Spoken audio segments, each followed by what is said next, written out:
प्यारे हुजूर, गैरहमदियों से बातें होती हैं ना, तो चौधरी ज़फ़रुल्लाह साहब आजकल उनका बड़ा जिक्र आ रहा है अखबार पे, अल्लाह ताला उनको सेहत आजिला अता फरमाए, तो उनका भी जिक्र होता है। तो उनके बारे में बड़ी अजीबोगरीब किस्म की बातें करते हैं ये लोग जो हैं। तो मैं चाह रहा था कि इस वक्त मुझे वो याद आ रहे थे, मैं उनके लिए दुआ भी कर रहा था। तो मैं चाह रहा था कि मसलन वो यही कहते हैं कश्मीर का मसला जो है वो इन्हीं की वजह से जो है ना वो उलझा, सियासी किस्म की, और फिर गुरदासपुर का ज़िला जो था वो भी अहमदियों की वजह से। नहीं, why don't you speak in English? You can. All this subject of Zafrullah Khan Sahib and the part he played in Palestine, in Kashmir, in the division of India and in Pakistan, has been made a subject of discussion and investigation in the Munir Inquiry Report, and they have passed their judgment categorically, and they have called those totally shameless people who have indulged in these allegations.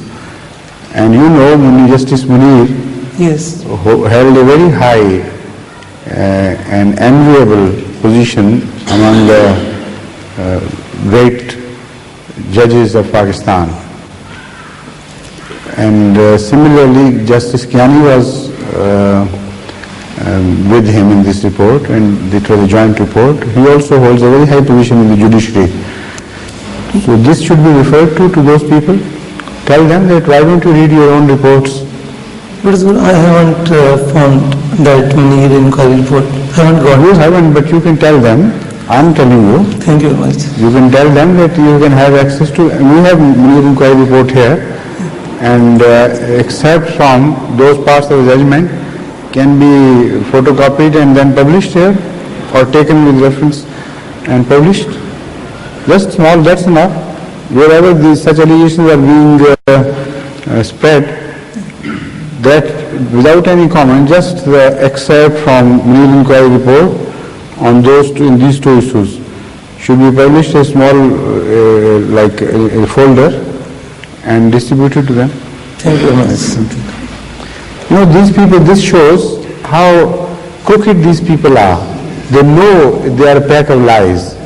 They know the first time they were, in the beginning, when they first invented these lies, maybe you could give them a benefit of doubt somehow.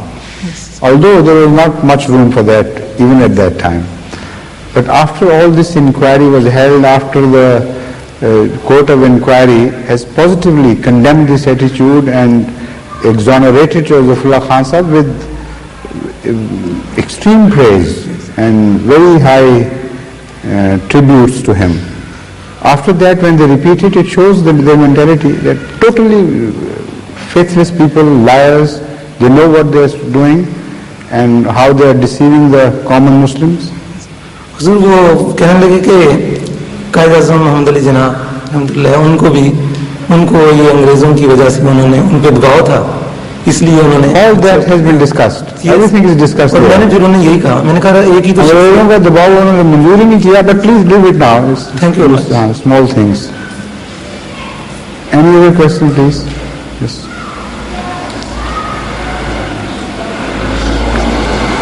There is a verse in the Holy Quran, Surah Al-Hajrat. Ya ayyuhallazina amanu la yaskar qawmun. Surah Hujarat. Sorry, Hujarat. Ya ayyuhallazina amanu la yaskar qawmun min qawmin asa an yakunu khairum minhum wala nisa'un min nisa'in asa an yakunna khairum minhunna. Why said? I thought in common Nisa is included. Why that is mentioned separately? Because Nisa have a special tendency to do this. You know, this common, Qawm is mentioned, the peoples or tribes or castes, because the various peoples have some prides as such. For instance, the Nazism is based on this ideology, that a certain race is superior to others. Similarly, some castes have some prides. For instance, Rajputs think that this is our special sphere of pride, and nobody else shares with us as we do. I mean, can boast of it as we do. Similarly, some other castes and tribal systems have their own points of pride. As long as those prides are held to themselves and they help them guard certain good values, there is no harm. But when they come to clash with others and deride others and say that you are deprived of such values and only we are the holders of such values, in that case it becomes a pride which Allah does not like. Allah hates His people, His servants, to be arrogant. This becomes arrogance. So they are forbidden because this is generally found happening among the people and nations. And as I have pointed out, the Nazi case, sometimes it becomes a source of danger for the whole mankind. Supremacy of certain race, this concept, as it happened earlier, again it can happen again. That such a concept is followed by certain people, and then they play havoc with the peace of the whole world, and such a thing is already in the offing now. And this concept is the supremacy of the Jewish race. And they have been working quietly and perseverantly to have control of the rest of the world on the premise that Jewish people are the best people, best provided by Allah, best gifted by Allah, and it is for them to rule the entire world. So a sort of Nazism is even longer rooted in the case of Jews. Not all Jews, but those who are called Zionists. Yes. So this again is becoming a source of danger. Now this is understandable. Now you want to know, when ladies also come into this, they are a part of the people, why should their name be taken differently, separately? But now when I have explained, the ladies don't come in the picture at all, because it's a different issue. Their male or female issues are not involved. I mean, when you speak of racialism and racial superiorities, there is nothing of the character of ladies involved in it. It is a special different trait which is mentioned in the Holy Quran, which has nothing to do with the racial superiorities. When the ladies take pride, it is their individual tendency, which is not found generally in men, or at least is not as pronounced in men as in ladies.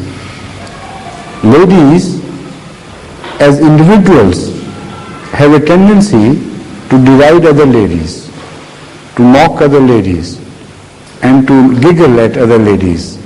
They find even sometimes they giggle at such mean and small things as a shabby dress, or a habit out of fashion, or way of speaking, all these small things. So because this trait is found individually more among the ladies than men, sometimes men also indulge in this. I mean, there are no exceptions, but generally speaking, ladies suffer much more from this ill and vice than men do. So particularly it has been pointed to them that don't do it. And again, it is not a small affair, because in a large number of cases, many wedding has been destroyed, many peaceful atmosphere of a house has been shattered because of this habit. Such ladies, when they become mothers-in-laws, they become instrumental in severing the ties between her own son and her own daughter-in-law, and they play havoc with the peace of the future generations. by deriding not only the lady which has been brought in marriage to her son, but also the entire family. They go on censuring them, finding faults with them, taking pride that in our family we eat better, in your family when we went there, this was the food. You eat such food and so on and so forth. So these meannesses have caused enough havoc with the human society. And in such cases, hardly you will find that men are involved. In such petty cases of differences and family quarrels and so on, most often than not, it is the ladies who are involved. So the Holy Quran points out very correctly. The finger is pointing at where the ill lies. And these are the two reasons from which many suffering for human being has originated. So the Holy Quran very correctly points out to the evil where it belongs.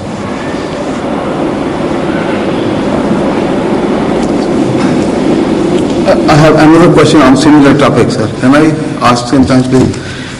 Hazur, about this verse, I was thinking of joining another question, which if you allow me, I can. I have already allowed you. Sir, according to Islamic teaching, an Arab has no preference over non-Arab. But unfortunately, some nations prefer some people. Some nations have preference over other people. This is what that I have already explained. Yes, sir. Now, question is, as a Muslim, what one should do, and how one should preach the essential message of Rasulullah sallallahu alaihi wasallam, so that these people can think that all people are at par. I mean, this is no question at all. I don't find it a question. I mean, you should propagate, you should take part in the systems, support those systems which propagate these things, and through persuasion, through admonition, through preaching and so on and so forth. The Ahmadiyya community is involved in this, you know that, and you are already participating in it. And you can speak of this among your friends wherever you move. You can write essays and subject and even letters to the newspapers on these subjects. I mean, these such commonplace things that I'm really surprised why you turn it into a question. You see, sir, I had argument with somebody, and he said, because you are black, you want a preference over us. That's why you are saying that they should be equal. Now, I could answer that sort of question. All right. Thank you. Yes, please. When I'll have to attach someone constantly with you to answer your questions asked of you. Urdu में बोलेंगे, उर्दू में बात करूँगा। एक मेरे दोस्त हैं, उनको मैं तबलीग कर रहा हूँ, तो वो कहने लगे कि आप हमें क्यों तबलीग करते हो? आप हमें क्यों तबलीग करते हो? हमें पता है कि हमने बस सच्चाई करनी है, ये करना है, वो करना है, चंद एक चीज़ें हैं, तो आप वो क्यों करते हो? जैसे इन्होंने फरमाया कि वो ये कहते हैं कि मतलब हम पे बर्तरी हासिल करने के लिए आप तबलीग करते हो, या आप ऐसा कहते हो। तो मैंने उन्हें ये बताया कि मैं जब अहमदी हुआ और मैंने ये चीज़ें देखी और बड़ी सारी वहमों से या बड़े सारे मसाइल से मैंने छुटकारा हासिल किया, तो मैं ये चाहता हूँ कि आप लोग भी इन चीज़ों से बचो। मैं इसलिए आपको तबलीग करता हूँ, ना कि मैं किसी तसव्वुफ के तहत, ना कि मैं ये इसलिए कि मैं आपसे बड़ा हूँ या मैं आपसे अच्छा हूँ। मैं इन चीज़ों के लिए आपको तबलीग नहीं करता, सिर्फ इसलिए कि आप भी वो चीज़ें जो कि आपके लिए हार्मफुल हैं। इसका इतने लंबी बहस की जरूरत नहीं होती। The question he has asked has a background. He says when he was preaching to one of his friends, he didn't like it. He took exception to this preaching and said, "Why do you preach to me? I know the basic principles laid down in Islam. I know the values of those principles, what I should do and what I should not do. So why do you come to me and preach to me on these things? I don't require your preaching. So in response to this question which was asked of him, he started explaining the situation of his own conversion and things. So I told him not to do that because he would get involved in this and there won't be a very clear-cut answer to him which can show him to be in a false position. So this can, such a questionnaire can be disposed of very quickly, very shortly, without giving an involved answer. And the best approach is, you should ask him a counter question. I said, all right, I'm sorry, but why don't you preach to me? You have taken exception to my preaching to you. I am taking exception to a different thing. I stand in need of your preaching and you don't preach to me. Why don't you preach to me? And tell him that now there are two attitudes now. Your attitude is somebody is preaching to you, you are against preaching. You take exception to that. My attitude is, why don't you preach to me? Come and preach to me and have a dialogue. So let us refer this matter to Hazrat Sallallahu Alaihi Wasallam and find out what his conduct was. Do not tell me what was his conduct.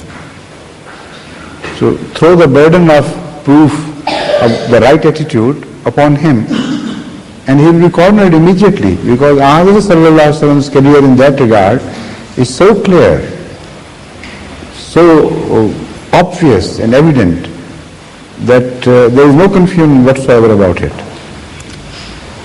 It was always he who preached, and it was always the adversary who took objection, who took exception to his preaching to them. So he would immediately stand where understand where he stands. So just a simple counter question, if not a lengthy discussion following, would be quite enough. All right, sir, I cease to preach to you, but then I am standing in need of your preaching. Your question shows that you are in the right and perhaps I am in the wrong. So it's your duty now to correct me. Thank you. Please. Yes?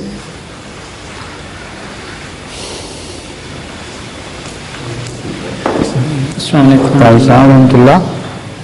One day, just a few days ago, I was listening one of your Majlis Irfan tape, which was held in Lahore amongst the ladies. Come a bit closer because this is being recorded. I don't want it to be recorded feebly. Yes?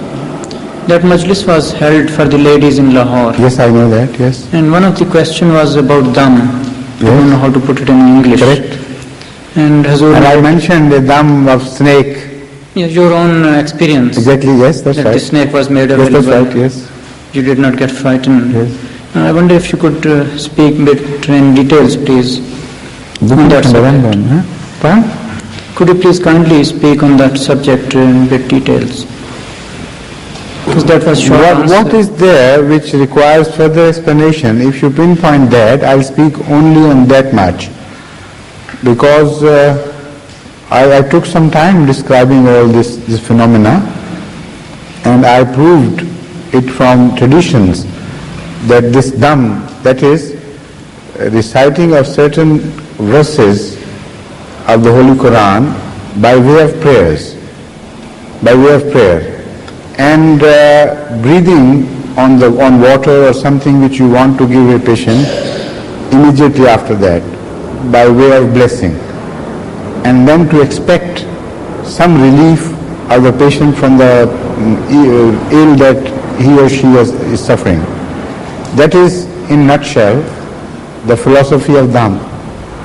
That I explained and proved my point from the traditions of Hazrat Sallallahu Alaihi Wasallam, that once certain companions of his were out on a journey where they were left without food or water, and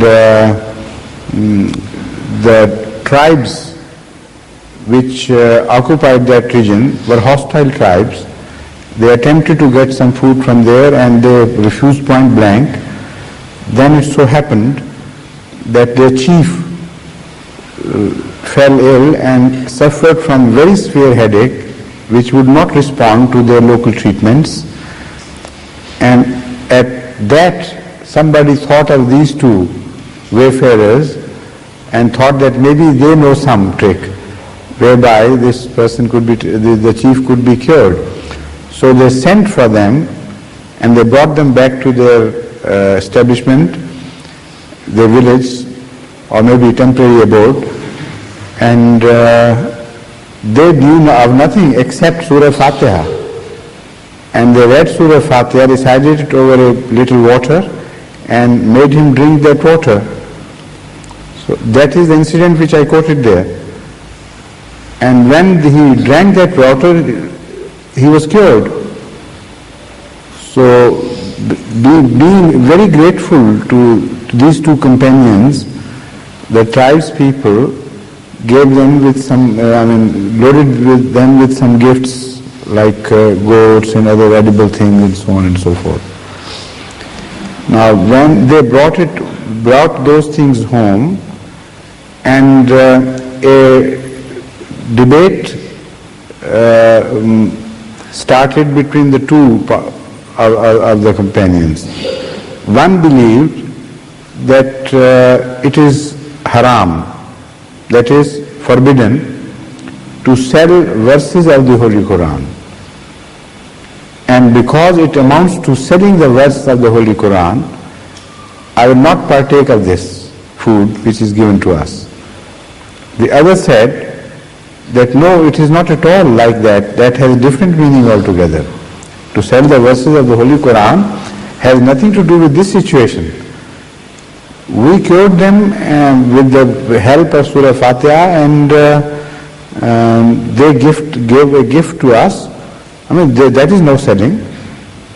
So when this debate reached Ahmad Sallallahu Alaihi Wasallam, he smiled and approved of the whole thing, whole incident, and said, "What have you brought? Show me, I'll also partake."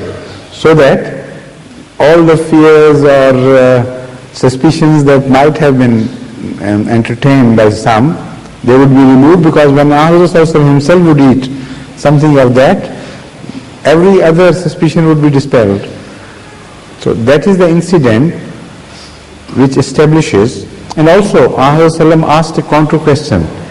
He said, "Who told you that Allah has told me that Surah Fatiha is all, the one of the names of Surah Fatiha is Shifa, cure." So that was a way of telling them that you are so right, but it's so surprising that you, without knowing it, that is the way of saying, that without knowing, Allah had told me, you also correctly realized that Surah Fatiha should have some quality of cure. So not only this, the question of dam was solved in that regard, but also the other question of money which somebody gives you as a present was solved. That shows nobody had demanded any money. That is a precondition attached to it. So if somebody does dam and does not demand any money whatsoever, offers it totally free of charge just by way of helping, it is possible that such a dam would create beneficent, would be proved beneficent. And also, if somebody being obliged after this wants to give a gift, in principle that gift, if accepted, is legal. According to Islamic law, one can have no objection against such a transaction.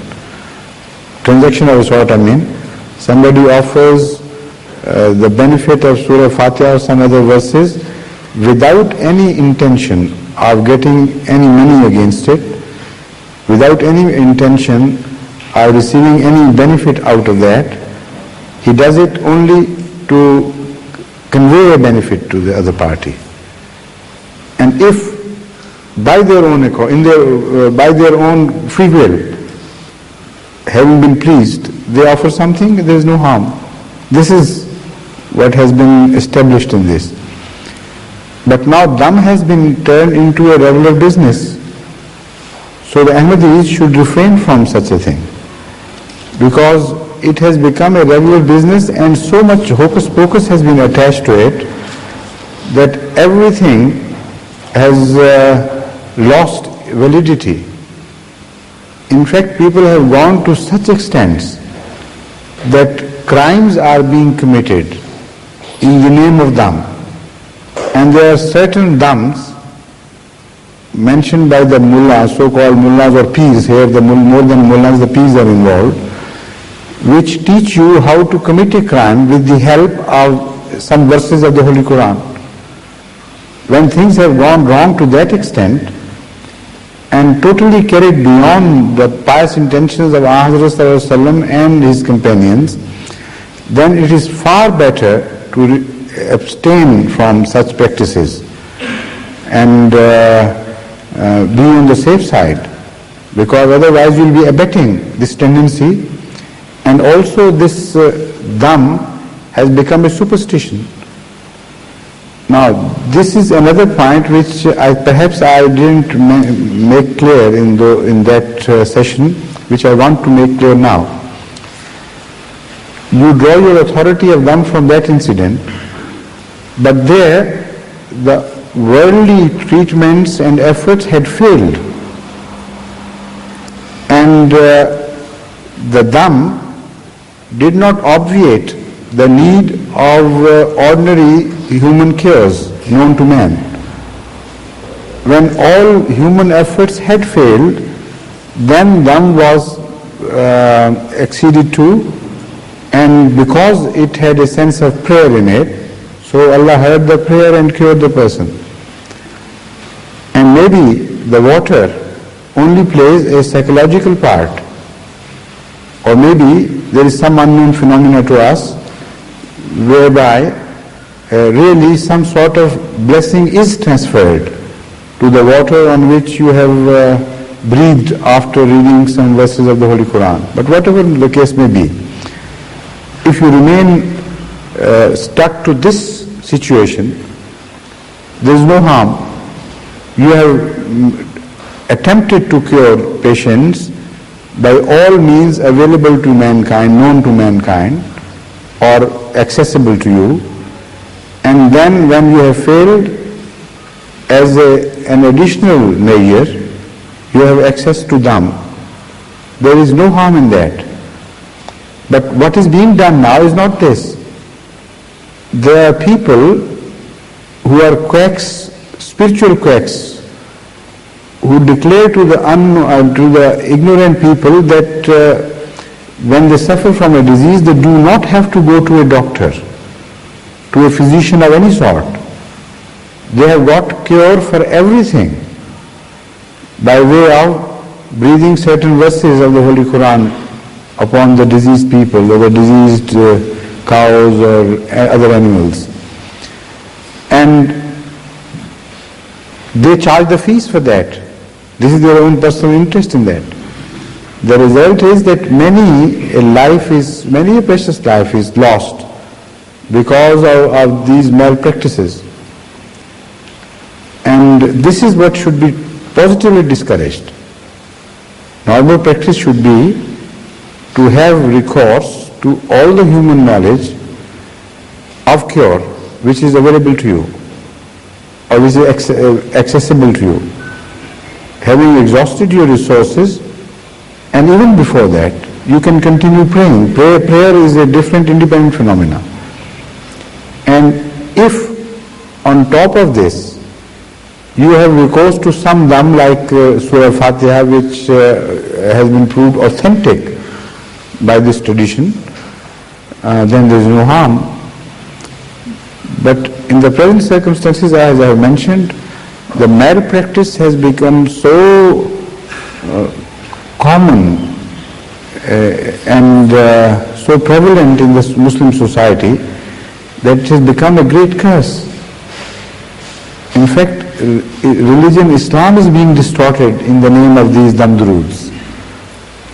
I can quote one example, an interesting but very tragic example at the same time. Once my late uncle Hazrat Mirza Bashir Ahmad Sahib was walking home from Anarkali, where he had gone for some shopping. And at that time, immediately after the partition, we lived in a nearby building called Ratan Bagh. So it was a few minutes walk from Anarkali.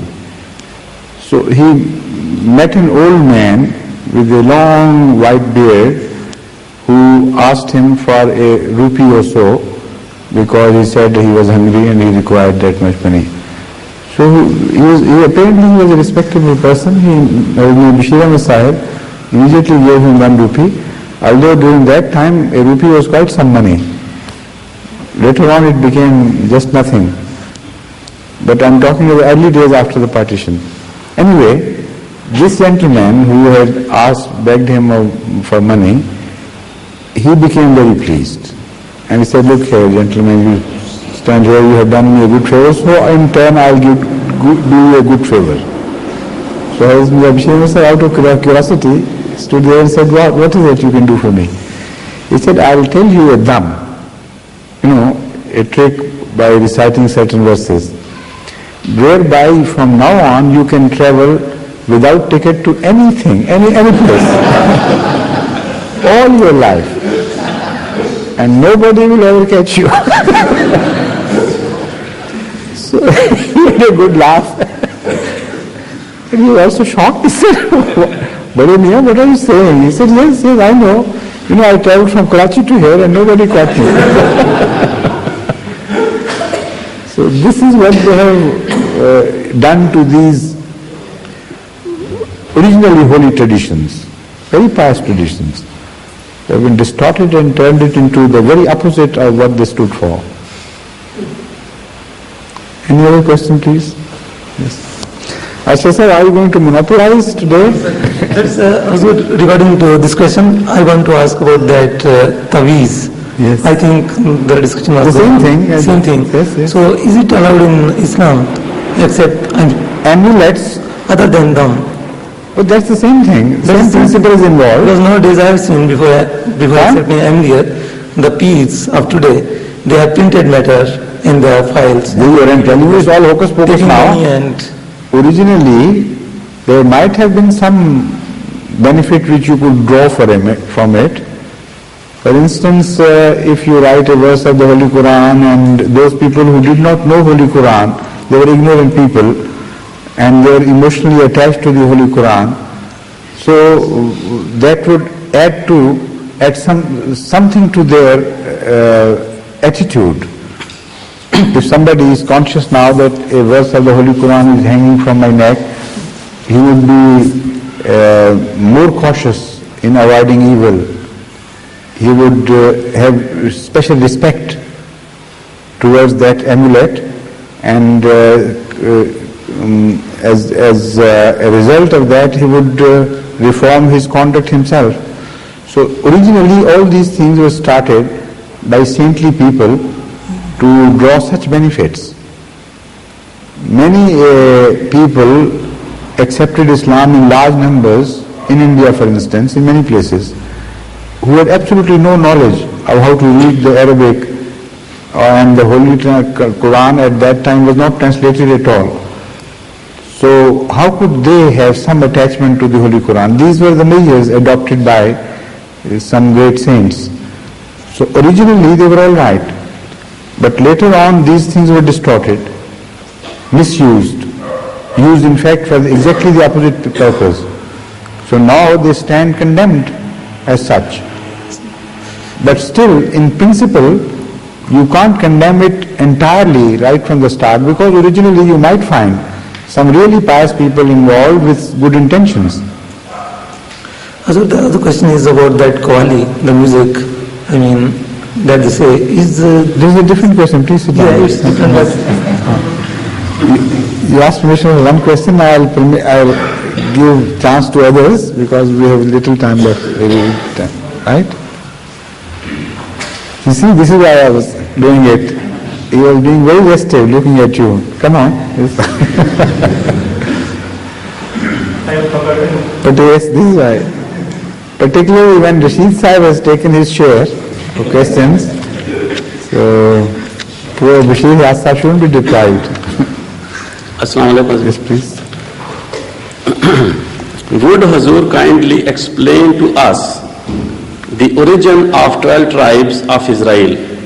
What caused them to leave Palestine, and also kindly advise us of the approximate period when they left Palestine for other parts of the world?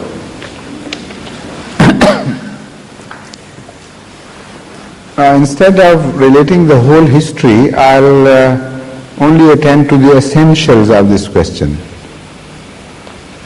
First of all, let me make it clear that the term Israelites has a very special, limited meaning. It is generally confused with all the tribes of Israel. It is wrong. The fact is that first of all, let me go further back. The term Israel is derived from a name given to Hazrat Yaqub, Jacob, by Allah. An incident is related in Bible which apparently is so absurd, but as we understand Bible, we consider it to be a very significant vision of Hazrat Jacob. Not that it physically took place, it might have been a vision of Hazrat Yaqub, whereby Allah was teaching him to wrestle for his cause against the enemies. But the Christians and Jews generally don't interpret it in this sensible manner. Many among them really believe that one night, for the whole night, God personified himself and came to wrestle with Jacob, his prophet, peace be upon him. And the whole night, neither God could defeat him nor he could defeat Jacob. So then, in praise of his prowess and great adventure, he was entitled Israel.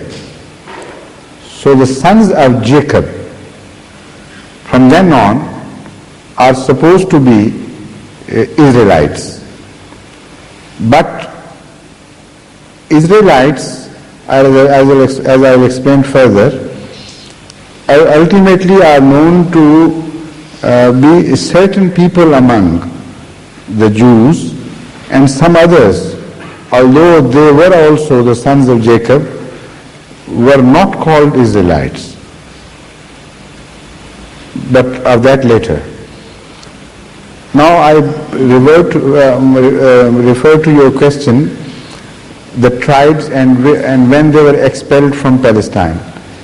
In fact, this is a distorted concept of history, that every tribe of Israel was in Palestine. This is wrong.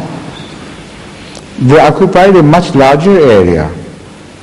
Out of the 12 tribes, the Jewish kingdom was divided into two parts: the northern kingdom and the southern kingdom. The northern kingdom comprised 10 tribes. The lost sheep of Israel, the 10 tribes, they in fact never occupied Palestine. This Palestine belonged to the region which is called Judea. And in Judea, only 2 tribes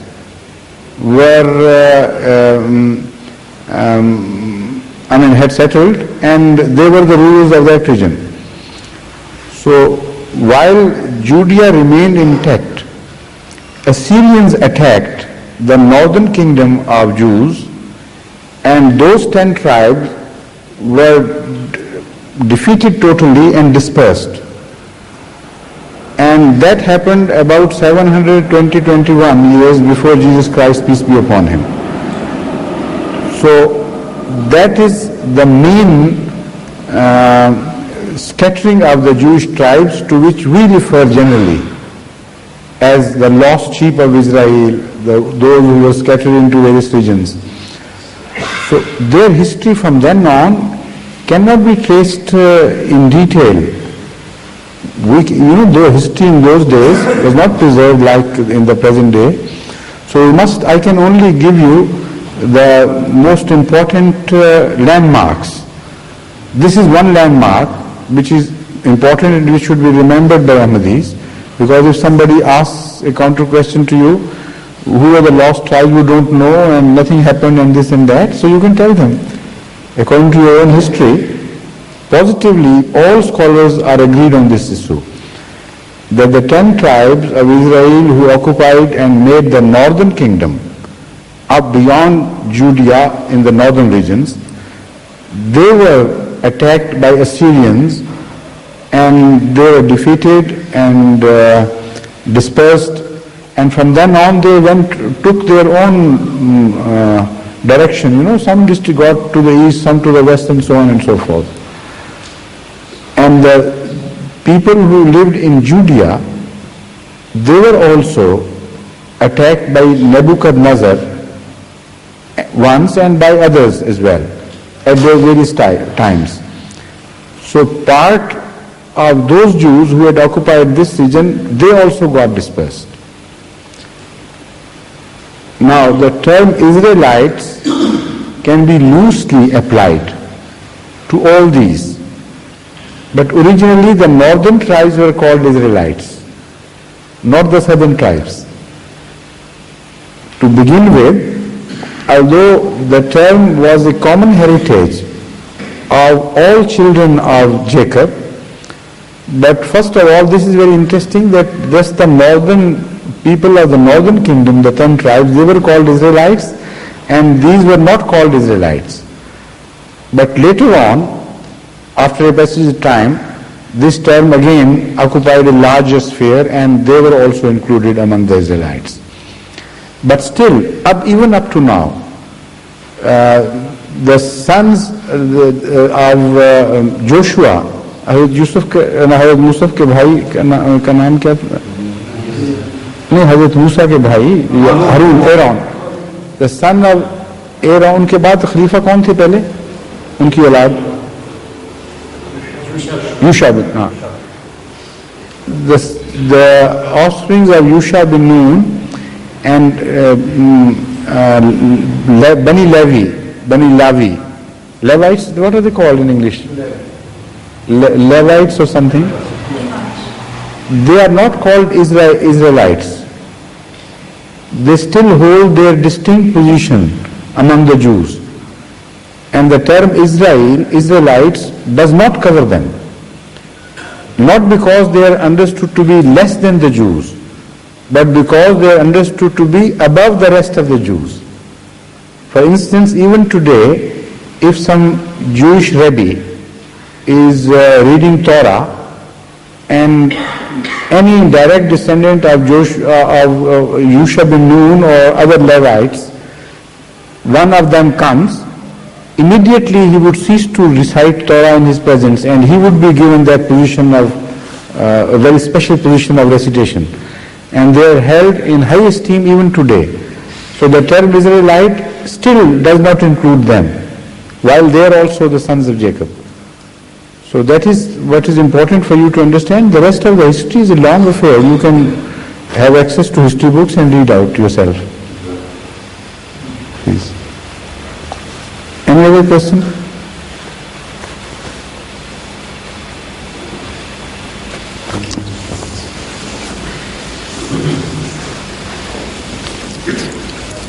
Just a general question. I want to know that what is the significance of certain stones in human life, such as this ruby or pearl or emerald and such stones people wear it in the rings, and particularly in Shia community they have some belief about it. So ask the Shia community, please. I just want to In Ahmadiyya community you don't have any belief about it. Yeah. Yes. But some people just wear it in the rings that these all hocus pocus, all superstition and so on. Nothing. Please.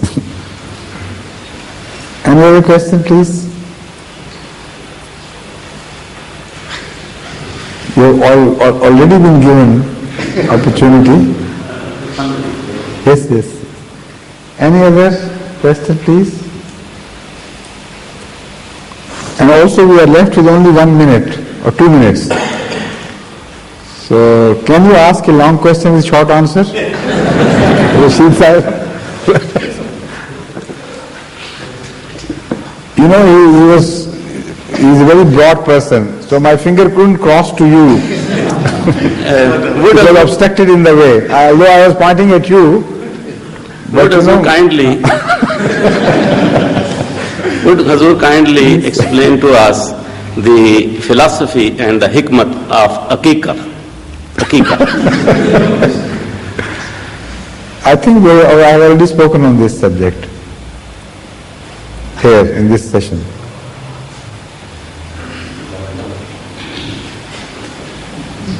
So, anything else? Huh? No, when it's his turn, then no time left. Please come on. Hazur, I'll read it if you like.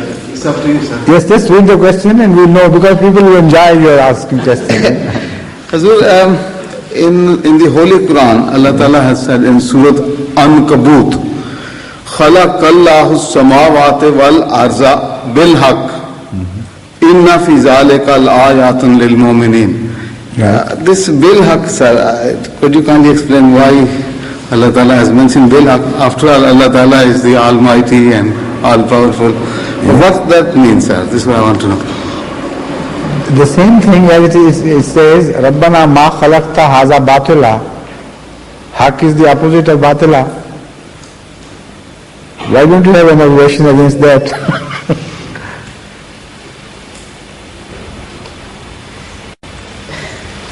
The expression conveys the same thing, one in positive term and the other in negative term. You see, sir, when I've seen the translation said Allah Ta'ala ne haq ke saath paida kiya. That is not really very, it's obvious, but it needs explanation, I think. What is obvious doesn't need any explanation. All right, Ram, please.